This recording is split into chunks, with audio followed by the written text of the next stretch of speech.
যাদের কোনো অবস্থান নাই, জনগণের মাঝে কোনো অবস্থান নেই। জনগণ যাদেরকে অতীতেও দেখেছে, অতীতেও ভোট দেয় নাই, বর্তমানেও ভোট দিবে না, তারা মাথা খারাপ হয়ে গেছে এবং তারা কিভাবে বিএনপিকে ঠেকানো যায়, আমাদের নেতা তারেক রহমানকে ঠেকানো যায়, সেটার জন্য তারা আবোল তাবোল বলছে। যেটা হয় যখন নির্বাচনে দেখা যায় যে ভরাডুবি হবে, তখন কিন্তু মাথা খারাপ হয়ে যাওয়ার পরে এই ধরনের আবোল তাবোল বলা শুরু করে। যারা বলতে পারে যে ঢাকা শহরে সব সিট তারা সাইজ করে ফেলছে, একটা সিটও বিএনপি পাবে না, তাদের অতীতটা কি? তাদের অতীতটা কি বলে?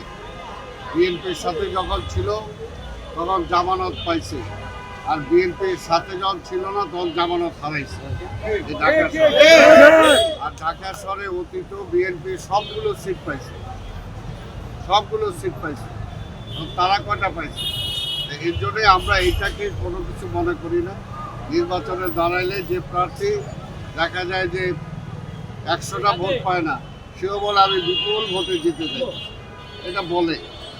জনগণ জানে যে কে নির্বাচিত হবে।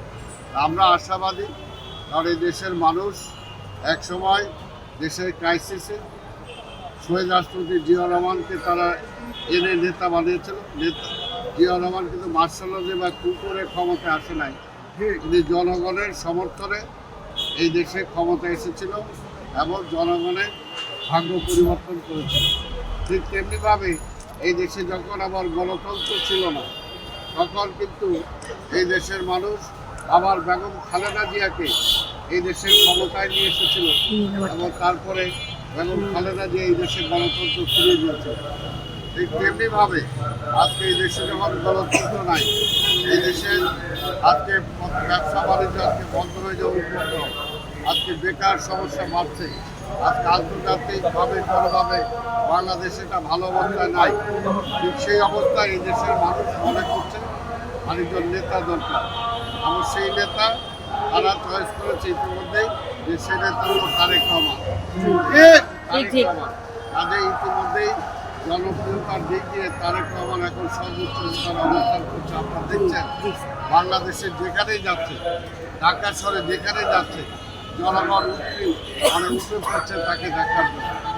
সেই কারণে বলবো যে আগামী নির্বাচনে ইনশাআল্লাহ এই এলাকার মানুষ এখন মনে করে এই এলাকায় যেটি গুলশান বনানী আছে, ঠিক তেমনি আমার কালাচাঁদপুর এলাকাও আছে, ঠিক তেমনি আমার ভাষারটেক এলাকাও আছে, মানিকদি এলাকাও আছে। যে সমস্ত এলাকার রাস্তাঘাট দেখলে আপনি অবাক হয়ে যাবেন যে ঢাকা শহরে এই ধরনের রাস্তাঘাট কিনে থাকতে পারে।